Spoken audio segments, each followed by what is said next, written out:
할렐루야. 오늘도 새날을 주신 하나님을 찬양합니다.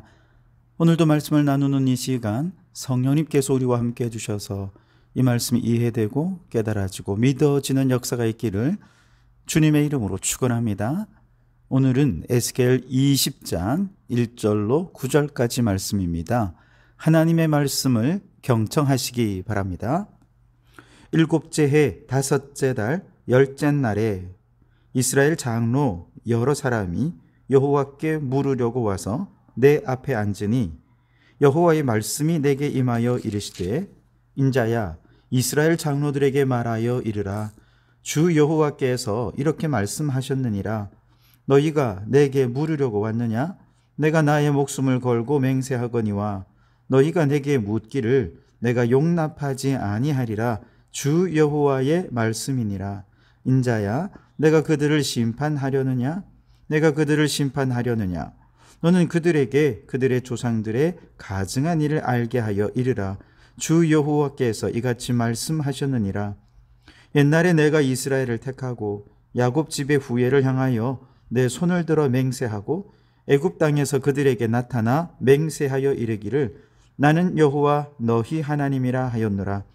그날에 내가 내 손을 들어 그들에게 맹세하기를 애굽 땅에서 인도하여 내어 그들을 위하여 찾아 두었던 땅 곧 젖과 꿀이 흐르는 땅이요 모든 땅 중에 아름다운 곳에 이르게 하리라 하고 또 그들에게 이르기를 너희는 눈을 끄는 바 가증한 것을 갖게 버리고 애굽의 우상들로 말미암아 스스로 더럽히지 말라. 나는 여호와 너희 하나님이니라 하였으나 그들이 내게 반역하여 내 말을 즐겨 듣지 아니하고 그들의 눈을 끄는 바 가증한 것을 갖게 버리지 아니하며 애굽의 우상들을 떠나지 아니하므로 내가 말하기를 내가 애굽 땅에서 그들에게 나의 분노를 쏟으며 그들에게 진노를 이루리라 하였노라. 그러나 내가 그들이 거주하는 이방인의 눈 앞에서 그들에게 나타나 그들을 애굽 땅에서 인도하여 내었나니 이는 내 이름을 위함이라. 내 이름을 그 이방인의 눈 앞에서 더럽히지 아니하려고 행하였음이라. 아멘. 오늘도 이 말씀을 통해 우리에게 주신 하나님의 음성을 듣게 되길 바랍니다. 오늘 본문은 바벨론에 거주하는 이스라엘 장로들이 에스겔을 찾아와서 이스라엘의 운명 어떻게 되겠습니까? 질문하는 내용입니다. 지난번 8장에서 이미 장로들이 한번 찾아온 내용을 나누지 않았습니까? 그때 날짜는 여섯째 해 6월 5일이었습니다. 그리고 14장에서 한 번 더 찾아왔고요. 오늘 20장에 세 번째로 에스겔을 찾아왔는데 1절에 보니까 일곱째 해 5월 10일이다 그렇게 했습니다. 이렇게 날짜를 계산해 보면 1년에 한 2번 정도, 많아야 3번 정도 찾아온 것이죠. 풍전등화 같은 이스라엘의 운명이 그렇게 궁금했다면 이보다 더 자주 찾아와야 되는 것이 맞는 것 아니겠습니까? 그만큼 다급한 문제였고 반드시 이스라엘의 운명을 하나님 앞에서 묻고 하나님의 뜻에 맞게 우리가 회개를 하든지 삶을 변화시키든지 그렇게 대처하고자 했다면 아마도 끊임없이 에스겔을 찾아와서 하나님 앞에 구하고 찾고 두드리면서 그렇게 선지자를 못살게 굴었을 것입니다. 예수님의 비유 가운데서 불의한 재판관의 비유를 여러분 잘 아실 것입니다. 불의한 재판관에게 과부가 찾아와서 억울함을 호소합니다. 그런데 하루가 다르게 매일같이 찾아와서 억울함을 호소하니까 좀 억울함을 풀어달라고 계속해서 조르니까 결국에는 귀찮아서 그녀의 억울함을 풀어주고 말았다 하는 것이죠. 그런데 오늘 이스라엘의 장로들은 얼마나 자주 찾아와요? 1년에 한 2번, 많아야 3번 정도 찾아왔어. 그리고는 하나님의 뜻이 무엇입니까? 하고 물어보고 대답이 없으면 그냥 돌아가는 거예요. 하나님의 뜻을 알고자 하는 열망이나 다급한 마음이 없었던 것이죠. 해마다 연초가 되면 사람들이 그렇게 점집을 많이 찾아간다고 하죠. 왜 찾아가냐 물어보면 어떤 분은 그냥 심심해서 찾아간다. 아니면 재미삼아 한번 점을 보는 거다. 그렇게 해서 찾아가는 사람들이 많습니다. 그래요. 심심풀이나 혹은 재미삼아 찾아가는 것은 1년에 한두 번 찾아갈 수 있죠. 그러면 됩니다. 그런데 정말로 궁금하고, 그래서 정말 이스라엘의 운명에 따라서 이제 만약에 그 운명이 불행인데 행운이 되게 하고, 그 운명이 절망인데 희망이 되게 하기를 원한다면 이 모든 일의 주관자가 되시는 하나님 앞에 귀찮을 정도로 그렇게 찾아가서 하나님 앞에 계속 묻고, 그리고 하나님의 도움을 구해야 하는 것 아니겠습니까? 오늘 우리의 신앙생활이 호기처럼 심심풀이로, 아니면 재미로 찾아가는 점집처럼 그런 신앙생활을 하지는 않는지요. 1년에 한두 번 어쩌다 정말로 삶이 힘들고 고단하고 어려우면 기도라도 한번 해볼까 하고 교회에 찾아오는 여러분, 그런 분들의 신앙이 하나님이 기뻐하시겠습니까? 혹은 어떤 분들은 그나마 매주 예배는 출석해요. 그런데 그 마음에 내가 이렇게 일주일에 한 번이라도 예배에 참석해 주니 뭐 대단한 거 아니야? 내가 마치 선심 쓰듯이 이렇게 피곤하고 바쁘고 힘들지만 그래도 내가 한번 예배 나와 줄게, 이런 마음으로 예배를 나온다면 이건 정말 하나님이 기뻐하지 않으실 것입니다. 하나님이 그런 예배 용납하지 않으실 것입니다. 오늘 말씀처럼 가물에 콩나듯 선지자에게 나와 하나님의 뜻을 묻는 장로들을 향해 하나님께서는 선지자를 통해 이렇게 말씀하십니다. 3절에 인자야 이스라엘 장로들에게 말하여 이르라. 주 여호와께서 이렇게 말씀하셨느니라. 너희가 내게 물으려고 왔느냐? 내가 나의 목숨을 걸고 맹세하거니와 너희가 내게 묻기를 내가 용납하지 아니하리라. 주 여호와의 말씀이니라. 그들이 내게 오는 것을 용납하지 않겠다는 것입니다. 여러분, 우리가 하나님 앞에 나와 예배드리고 신앙생활을 하는 이유가 있습니다. 하나님의 뜻을 분별하기 위함입니다. 하나님의 선하시고 기뻐하시고 온전하신 뜻을 잘 분별해서 혹시 오늘 내 삶이 하나님의 뜻에 합당하지 않다면 그 뜻에 합당하게 내가 변화되어야 되겠죠. 그런데 내가 그걸 변화시킬 수 없으니 하나님의 도움을 구해야 하는 것입니다. 혹 지금 내가 하나님의 말씀 따라서 하나님의 뜻에 합당하게 살아간다면 더더욱 이제 하나님의 더 큰 뜻을 이룰 하나님의 도구로, 하나님의 일꾼으로 쓰임받기 위해서 우리는 더욱 기도하면서 하나님의 도움을 구해야 할 것입니다. 이처럼 하나님의 뜻을 분별하고 그 뜻대로 사는 것이 우리의 신앙생활의 목표라고 한다면, 그리고 그 목표를 이루는 것이 내 힘과 내 능력으로 할 수 있는 일이 아니라면 우리는 끊임없이 하나님을 괴롭게 해드려야 합니다. 하나님의 뜻을 알려면 예배의 자리에 나와야 하니까, 다른 방법은 없으니까 간절한 마음으로, 다급한 마음으로 주일 예배뿐만 아니라 주일 오후에도 수요일에도 새벽에도 끊임없이 예배의 자리에 나와서 끊임없이 하나님의 뜻을 묻고 그 뜻을 알고 그 뜻에 맞게 변화되고, 더 나아가 하나님의 뜻을 이룰 일꾼이 되기 위해 우리는 하나님의 도우심을 구하면서 구하고 찾고 두드리는 하나님의 사람이 되어야 할 줄 믿습니다. 이것이 얼마나 중요한지 데살로니가전서 5장 17절에는 사도 바울이 쉬지 말고 기도하라라고 말씀하십니다.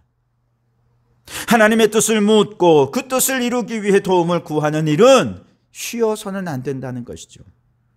바라기는 우리 성도들의 마음에 하나님의 뜻을 알고 그 뜻대로 변화되기를 원하는 간절한 갈망으로 정말 우리 하나님이 귀찮아하실 정도로 예배의 자리에 나와서 하나님의 선하시고 기뻐하시고 온전하신 뜻을 분별하고 그 뜻대로 행하는 우리 성도들이 되시기를 주님의 이름으로 축원합니다.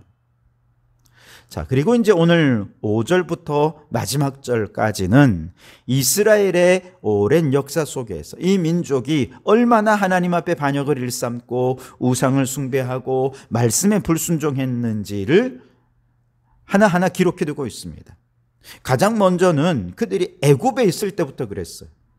애굽에 있을 때부터 그들은 애굽의 우상을 떠나지 않았습니다. 8절에 보시면 그들이 내게 반역하여 내 말을 즐겨 듣지 아니하고 그들의 눈을 끄는 바 가증한 것을 각기 버리지 아니하며 애굽의 우상들을 떠나지 아니하므로 내가 말하기를 내가 애굽 땅에서 그들에게 나의 분노를 쏟으며 그들에게 진노를 이루리라 하였노라.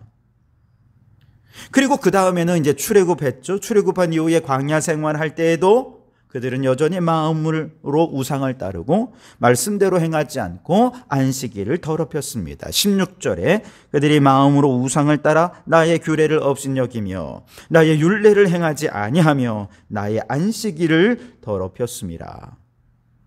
그리고 그 다음에는 출애굽 2세대들, 출애굽한 그 자손들도 역시 우상 숭배와 불순종으로 하나님께 반역을 합니다. 그래서 그들도 조상들이 광야에서 겪었던 하나님의 진노를 동일하게 겪어야 했는데요. 21절에 그러나 그들의 자손이 내게 반역하여 사람이 지켜 행하면 그로 말미암아 삶을 얻을 나의 율례를 따르지 아니하며 나의 규례를 지켜 행하지 아니하였고 나의 안식일을 더럽힌지라. 이에 내가 이르기를 내가 광야에서 그들에게 분노를 쏟으며 그들에게 내 진노를 이루리라 하였으나 그랬죠. 그뿐만 아닙니다. 가나안 땅에 정착한 이후에도 끊임없이 하나님 앞에 패역을 일삼았죠. 그럼에도 불구하고 하나님께서는요, 진노하시겠다고, 하나님께서 분노를 쏟으시겠다고 말씀은 하시지만, 그리고 간혹 진노를 쏟기도 하셨지만, 그렇다고 그 진노로 인해서 이 민족을 아주 없이 하진 않으셨습니다. 계속적으로 하나님께서는 분노와 진노와 심판을 말씀하셨지만 그걸 계속 유보하셨어요. 유보하고 인내하고 참으시고는 드디어 도무지 참을 수 없는 단계까지 오신 거죠. 근데 여러분, 왜 이렇게 심판하시겠다 해놓고 진노하시겠다 해놓고 그 진노를 계속해서 유보하셨을까? 오늘 9절 말씀에 그 이유가 나오는데요. 그러나 내가 그들이 거주하는 이방인의 눈앞에서 그들에게 나타나 그들을 애굽 땅에서 인도하여 내었나니 이는 내 이름을 위함이라. 내 이름을 그 이방인의 눈앞에서 더럽히지 아니하려고 행하였음이라. 하나님의 이름 때문에 진노를 유보하셨다는 것입니다. 14절 말씀에도 내가 내 이름을 위하여 달리 행하였었나니 내가 그들을 인도하여 내는 것을 본 나라들 앞에서 내 이름을 더럽히지 아니하려 하였음이로라 그랬습니다. 22절에도 내가 내 이름을 위하여 이렇게 쭉 말씀하십니다. 여러분, 우리 하나님은 이스라엘을 그 백성으로 삼으시고 출애굽 시켜주시고 가나안 땅에 이끄시며 그들을 번성한 나라로 세우셨을 때 그 모든 일들을 여호와의 이름, 그 명예를 걸고 행하신 일이었다는 것이죠. 우리 주변에도 유명한 음식점에 보면 그 음식점의 그 주인의 이름을 걸고 하시는 분들이 있습니다. 그의 이름을 걸었다는 것은 그냥 맛있다는 정도가 아닙니다. 재료를 선택하는 거에서부터 조리의 과정에 진심과 정성과 수고를 담아서 자신의 모든 노하우를 쏟고 자신의 모든 헌신을 담았다는 것이죠. 만약에 그 명예에 걸맞지 않게 재료 선정이 잘못되거나 혹은 조리 과정에 문제가 생기면 그날 재료 다 버리는 거죠. 문 닫는 겁니다. 그리고 그게 계속 반복되면 아예 문 닫을 각오로 나 음식을 만들겠습니다. 그것이 그 이름에 담겨져 있는 거죠. 하나님께서 이스라엘을 구원하시고 선택하신 것은 여호와의 이름, 그 명예를 걸고 행하신 일이라는 것이죠. 그러니 어떻게 쉽게 이 백성들을 심판하시겠습니까? 그들을 심판할 때 이방 민족들은 아이고 하나님이 저들을 구원하신다고 하더니 하나님이 능력이 없나 보다. 혹은 저들이 심판하시는 모습을 보고 아이고 하나님이 구원하시는 그 자기 약속도 못 지키고 결국 심판하시는구나. 이렇게 하나님의 이름이 그 명예가 땅에 떨어지게 되지 않겠습니까? 하나님은 그 이름을 걸고 명예를 걸고 책임지고 이 백성을 제사장 나라로 삼으시고 이 백성들이 온 땅에 하나님의 복을 흘려보내는 사명을 감당하시도록 하기 위해서 끊임없이 진노하고 싶었지만 진노를 유보하셨고 참고 인내하고 용서하고 기다려주셨어요. 그런데 이제는 도저히 참을 수 없을 정도로 이 백성들이 타락해버린 거죠. 결국 하나님께서 이제 문 닫아야 되겠다 생각하고 나라를 망하게 하신 것이죠. 가게 셔터 내려버린 것입니다. 그 셔터 언제 올라갔습니까? 예수님의 십자가 위에서 다시 셔터가 올라갔습니다. 그리고 예수님을 구원자로 믿는 믿음의 사람들을 이제 영적 이스라엘로 다시 불러 모아 주셨습니다. 그리고 이제는 우리의 능력이 아니라 성령님을 보내어 주셔서 성령님의 도우심으로 저 천국에 이를 수 있도록 우리에게 주어진 사명들을 끝까지 감당할 수 있게 힘과 능력과 지혜를 더해 주셔서 말씀대로 순종하며 살고 말씀대로 주의 뜻을 이루며 살아갈 수 있도록 하시겠다는 것입니다. 그렇다면 이제 우리는 어떻게 해야 됩니까? 여호와의 이름에 먹칠하며 살아서는 안 되겠습니다. 다시는 가게문 닫는 일이 없도록 여호와의 이름에 합당하게 하나님의 백성답게 그 이름의 영광을 드높이는 자로 살아야 할 것입니다. 여러분, 저 이스라엘은 하나님이 진노를 참고 참다가 도저히 안 돼서 가게문을 닫아야 할 정도로 하나님의 명예를 더럽힌 백성이었습니다. 그러나 원래 구원에서 제외되었던 우리들을 이제 영적 이스라엘로 새롭게 불러주신 그 은혜와 그 사랑을 깨닫고 감사하면서 이제 우리는 하나님의 이름이 빛나도록 주님의 이름을 드높이고 하나님의 영광을 나타내며 이 세상 속에 선한 영향력을 끼치며 살아가는 우리 성도들이 되시기를 주님의 이름으로 축원합니다. 기도하겠습니다. 하나님, 오늘도 새벽을 깨워 주님 앞에 나오게 하시니 감사합니다. 하나님의 뜻은 이 세상 속에서 하나님의 이름을 드높이고 하나님의 영광을 나타내는 하나님의 백성으로 사는 것임을 깨닫게 해 주시니 감사합니다. 하나님의 선하시고 기뻐하시고 온전하신 뜻을 분별했으니 이제 그 뜻에 합당하게 우리의 인격과 언어와 삶을 하나님의 백성답게 변화시켜 주시옵소서. 내 능력으로는 하나님의 영광을 드러낼 수 없음을 아오니 성령님 도와주시옵소서. 쉬지 말고 기도하고 구하고 찾고 두드려서 성령의 능력을 따라 이 세상에 선한 영향력을 끼치며 살아가게 도와주시옵소서. 예수님 이름으로 기도하옵나이다. 아멘.